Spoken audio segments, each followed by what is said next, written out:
இன்று பிறந்தநாள் காணும் நம்முடைய தமிழக மாண்புமிகு முதல்வர் அவர்களுக்கு பிறந்தநாள் நல்வாழ்த்துக்களை தெரிவித்துக் கொள்கிறேன்.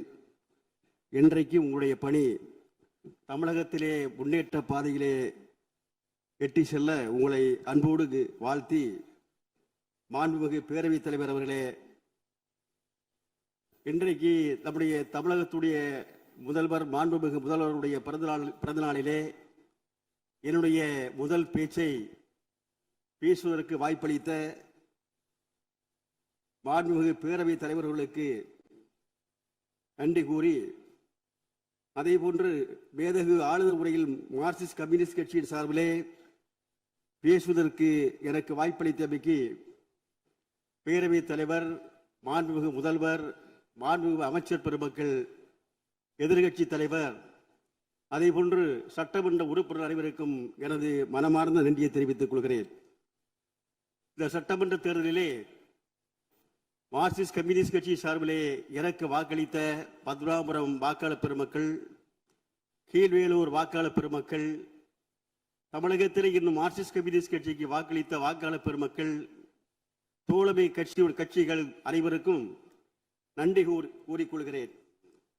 நடைபெற்ற தேர்தலிலே தனிப்பெரும்பான்மையோடு மக்களால் தேர்வு செய்யப்பட்ட ஆட்சி அமைய வேண்டும், அதில் வேறு ஏது ஊடுருவலும் இருக்கக்கூடாது என்ற முறையிலேதான் மார்க்சிஸ்ட் கம்யூனிஸ்ட் கட்சி இந்த ஆட்சிக்கு வெளியிலிருந்து ஆதரவு அளிப்பது என்று அந்த நிலைப்பாடை மார்க்சிஸ்ட் கம்யூனிஸ்ட் கட்சி எடுத்தது. புதிதாக தேர்ந்தெடுக்கப்பட்ட தமிழக வெற்றி கழகத்துடைய அரசின் கொள்கை விளக்கமாகத்தான் ஆளுநர் உரையில் அமைந்துள்ளதை பார்க்கிறோம், அதை வரவேற்கிறோம். ஒன்றிய அரசுக்கு தமிழ்நாட்டு மக்கள் அளிக்கும் வரியிலிருந்து உரிய நிதி பகிர்வை பெற்றிட இந்த சட்டமன்றத்தில் அரசின் தீர்மானம் நிறைவேற்றவும், தேவையான சட்ட வல்லுநர்களை கொண்டு வல்லுநர் குழுவை அமைத்து சட்ட ரீதியாக சந்திக்க வேண்டும் என்று தெரிவித்துக் கொள்கிறேன். வேளாண் விளைபொருளுக்கு நியாயமான விலை, உரிய விலை, போதைப் பொருள் இல்லாத தமிழ்நாடு, நிர்வாகத்தில் வெளிப்படைத்தன்மை போன்ற அறிவிப்புகளை மார்க்சிஸ்ட் கம்யூனிஸ்ட் கட்சி சார்பில் வரவேற்கிறேன். பொதுவாக மதசார்பின்மை, மாநில உரிமைகள், சமூக ஒடுக்குமுறைகளுக்கு உள்ளானவர்களுடைய நலன், தொழில் வளர்ச்சி, கல்வி ஆகியவை குறித்து கவனம் செலுத்தப்படும். சாதிவாரி இடஒதுக்கீடு கொள்கை என்பதை தாழ்த்தப்பட்ட பிற்படுத்தப்பட்ட சமூகத்தில் பின்தங்கிய மக்களை சார்ந்து இருக்கணுமே தவிர எல்லா சாதியினருக்கும் இடஒதுக்கீடு என்பது சமூக நீதிக்கு முரண்பட்டது என்று நாங்கள் கருதுகின்றோம். நீண்ட காலமாக நிரப்பப்படாமல் உள்ள உதவி பேராசிரியர் மற்றும் ஆசிரியர் காலி இடங்களை உடனடியாக நிரப்புவது என்ற அறிவிப்பு என்பது வரவேற்கத்தக்கது. அதே சமயம் பள்ளி, கல்லூரி, பல்கலைக்கழகங்களில் நிரப்பப்படாமல் உள்ள காலி பணியிடங்களை நிரப்புவதற்கு அரசு முன்வர வேண்டும். ஆசிரியர், அரசு ஊழியர்களுக்கு மருத்துவ காப்பீடு, அவர்களுக்கு 100% கட்டணமில்லா மருத்துவ சிகிச்சை வழங்கப்பட வேண்டும். அதே போன்று பல்வேறு நிலைகளில் நிரந்தரமின்றி தற்போது பணியாற்றி வரும் ஆசிரியர் பணியிடங்களை நிரப்புவதற்கும், ஆசிரியர் கல்வித் தேர்வில் வெற்றி பெற்றவர்களுக்கு பணி வழங்குவதற்கும் ஆளுநர் உரையில் இல்லாதது ஏமாற்றம் அளிக்கிறது. பணியிடங்களை நிரப்புவதற்கான நடவடிக்கைகள் எடுக்கும் போது அனைத்து பிரிவினையிலும் உள்ளடக்கியதாக இருக்க வேண்டும் என்று மார்க்சிஸ்ட் கம்யூனிஸ்ட் கட்சி கருதுகிறது. முதலீடுகளை ஈர்ப்பதற்காக அரசின் சார்பில் ஒரு புதிய தொழிற்கொள்கையை வகுக்கப்படும் என்பதை வரவேற்பதுடன், பன்னாட்டு தொழிற்சாலைகளுக்கு வழங்கப்பட்டு வரும் சலுகைகள், கிடைக்கும் வேலை வாய்ப்புகள் குறித்து வெள்ளை அறிக்கை வெளியிடப்பட வேண்டும் என வலியுறுத்துகிறேன். தொழிலாளர்கள் நீண்டகால கோரிக்கைகள், போராட்டங்களுக்கு பேச்சுவார்த்தை மூலமாக முடிவுக்கு கொண்டு வர வேண்டும். தொழிற்சங்க உரிமை, கூட்டு பேர உரிமை, தொழிலாளர்கள் நலன் உறுதி செய்யப்பட வேண்டும். தமிழகத்தில் குறைந்தபட்ச ஊதியம் ரூபாய் 26,000 என்பதை நிர்ணயம் செய்ய வேண்டும். அதற்கான உத்தரப்பு குழுக்களை அமைத்திட வேண்டும். அரசு துறைகளில் தற்போதுள்ள காலி பணியிடங்களை நிரப்ப நடவடிக்கை எடுப்பது வரவேற்கத்தக்கது. எனவே அனைத்து காலியிடங்களை நிரப்பப்படும் போது தற்போது நிரந்தர பணியிடங்களில் உள்ள தினக்கூலி, ஒப்பந்த கூலி, தொகுப்பூதியம், மதிப்பூதியம் பெறும் ஊழியர்களை நிரந்தரம் செய்ய நிதிநிலை அறிக்கையில் அறிவிப்பு வெளியிட வேண்டும் என்று வலியுறுத்துகிறேன். அதேபோன்று மின்சாரம், போக்குவரத்து உள்ளிட்ட பொதுத்துறை நிறுவனங்களில் நீண்டகாலமாக ஊழியர் பற்றாக்குறை, பணியிடங்களை நிரப்ப நிதிநிலை அறிக்கையில் அறிவிப்பு வெளியிட வேண்டும். இந்து சமய அறநிலைத்துறை நிர்வாகத்தை மேம்படுத்துவதற்கு நடவடிக்கை எடுக்கப்படும் என்பது வரவேற்கத்தக்கது. அதே சமயம் கோவில் பொது சொத்துக்கள் அனைத்தும் அதன் புனிதமான நோக்கங்களுக்கு மட்டுமே பயன்படுத்த உறுதி செய்யப்படும். இதற்கு விளக்கம் அளிக்க வேண்டும். அத்துடன் கோயில் இல்லங்களில் குடியிருப்போர், சாகுபடி செய்வோர் நலன்கள் பாதுகாக்க உரிய நடவடிக்கை எடுக்கப்பட வேண்டும். அதே போன்று கோவில் நிர்வாகத்தின் கீழ் ஏழை எளிய மக்கள் பயன்பெறும் வகையில் கல்வி நிலையங்கள், கல்லூரிகள் செயல்படுகின்றன. இவைகள் பாதுகாக்கப்பட வேண்டும். தொகுப்பூதியம், மதிப்பூதியத்தில் ஊழியர்கள் பணி செய்கின்றனர். இவர்களை நிரந்தரம் செய்து ஊழியர்கள் நலன்கள் உறுதி செய்ய வேண்டும். கன்னியாகுமரி மாவட்டத்தில் திருக்கோயில் பணியாற்றி வரும் 352 உள்துறை ஊழியர்கள் நிரந்தரமாக பணியாற்றுகின்றனர்.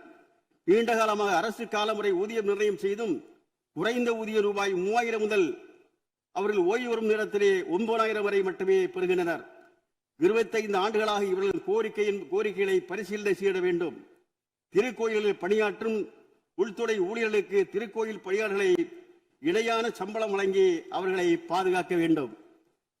சட்டம் ஒழுங்கு பராமரிப்பு ஜனநாயக இயக்கங்களுக்கு அனுமதி வழங்க மறுப்பது, காவல்துறை அத்துமீறல், லாக்கப் மரணம் போன்றவற்றிற்கு முற்றுப்புள்ளி வைக்க வேண்டும். போதைப் பொருட்கள் முற்றிலும் ஒழிக்கப்பட வேண்டும். 717 டாஸ்மாக் கடைகள் மூடப்பட்டுள்ள நிலையில் மேலும் ஒழுங்குபடுத்தப்பட வேண்டும். அரசின் விதிமுறைகளை மீறி செயல்படும் கடைகளை மூட வேண்டும்.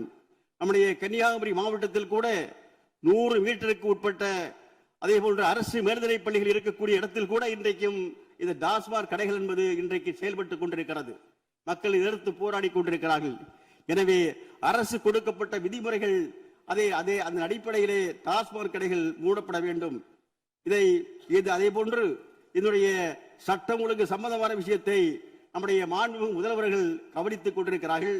வேலியே பயிரை வேயக்கூடாது என்ற முறையிலே இந்த சட்டம் ஒழுங்கை நிலையாட்டுவதிலே மாண்புமிகு முதல்வர்கள் கவனம் செலுத்த வேண்டும். 19ஆம் தேதி தருமபுரி மாவட்டம் நீற்று கொடுமையால் உயிரிழந்த ரோசினி தற்கொலை செய்துள்ளார். நீட்டுத் தேர்வில் முறைகேடுகளை கண்டித்து மாணவர்கள் போராடி இருக்கிறார்கள். அவர்களை காவல்துறை கைது செய்திருக்கிறது. அதே போன்று ஜனநாயக முறையிலே போராடிய மாணவர்களை கைது செய்தது மட்டுமல்ல, பெண் மாணவிகளை ஆண் போலீசாரை கையை பிடித்து இழுத்து அவர்களை கொடுமைப்படுத்தியிருக்கிறார்கள். இதற்கெல்லாம் அனுமதி அளிக்கக்கூடாது. சட்ட ஒழுங்கை பாதுகாக்க வேண்டும். அதை மாண்பு முதல்வர்கள் கவனிக்க வேண்டும் என்ற நேரத்திலே நான் சொல்லிக் கொள்கின்றேன். மீன்பிடி தொழிலில் ஈடுபட்டு வரும் மீனவர்கள் அடிக்கடி சந்திக்கின்ற துன்பங்களுக்கு ஒன்றிய அரசை இவ்வரசு தொடர்ந்து வலியுறுத்தியும் மீனவர்களின் வாழ்வாதாரத்தை வலுப்படுத்தவும் நடவடிக்கை மேற்கொள்ளப்படும் என்பதை வரவேற்கிறேன். கனிம வளத்துறையில் ஊழல் முறைகேடுகள் அரசுக்கு ஏராளமான வருவாய் இழப்புகளை சுட்டிக்காட்டப்பட்டுள்ளது. அதை ஒழுங்குபடுத்தப்பட வேண்டும். கன்னியாகுமரி மாவட்டத்திலே இருக்கக்கூடிய கனிம வளங்களை கொள்ளையடிக்கப்பட்டு, அடித்து உரைக்கப்பட்டு, சூறையாடப்பட்டு பக்கத்து மாநிலங்களிலே கடத்தப்பட்டு வருகிறது. எனவே அதை நிறுத்தப்பட வேண்டும், ஒழுங்குபடுத்தப்பட வேண்டும். கன்னியாகுமரி மாவட்டத்தில் இருக்கக்கூடிய மக்களுக்கு குறைந்த விலையிலே, நியாயமான விலையிலே அந்த கட்டுமான பொருட்கள் ஜல்லியாக இருந்தாலும் கல்லாக இருந்தாலும் கிடைப்பதற்காக அரசாங்கம் சில கல்குவாரிகளை அரசை ஏற்று நடத்த வேண்டும் என்று இந்நேரத்திலே பணிவோடு கேட்டுக்கொள்கிறேன். அதே போன்று கூட்டுறவு சங்க கடன் முழுமையாக இன்றைக்கு ரத்து செய்யப்பட வேண்டும் என்று ஏற்கனவே அந்த தேர்தல் அறிக்கையிலே குறிப்பிடப்பட்டிருந்தது. 75,000 கடன் என்பதை நிச்சயமாக வரவேற்கிறேன், பாராட்டுகிறேன். நான் ஒரு கூட்டுறவு சங்கத்திலே 20 ஆண்டு காலம் கூட்டுறவு சங்க தலைவராக பணியாற்றி இருக்கிறேன். அதிகபட்சம் கூட்டுறவு பயிர்க்கடன் என்பது 1,50,000 ரூபாய். 1 லட்சம் வரை அந்த பயிர்க்கடன் கொடுப்பதே இல்லை. எனவே 75,000 ரூபாயை கொடுக்கப்பட்ட நம்முடைய மாண்பு முதல்வர்கள் ஏதோ ஒரு கொஞ்சம் சொச்சம்தான் அந்த அதிகமாக இருக்கும், அந்த தொகை என்பது இருக்கும் என்று எண்ணி முழுமையாக அந்த பயிர்க்கடனை நீங்கள் ரத்து செய்ய வேண்டும் என்று நீங்கள் அறிவித்து உடைய பெருமையை நாட வேண்டும் என்று உங்களை அன்போடு கேட்டுக்கொள்கிறேன்.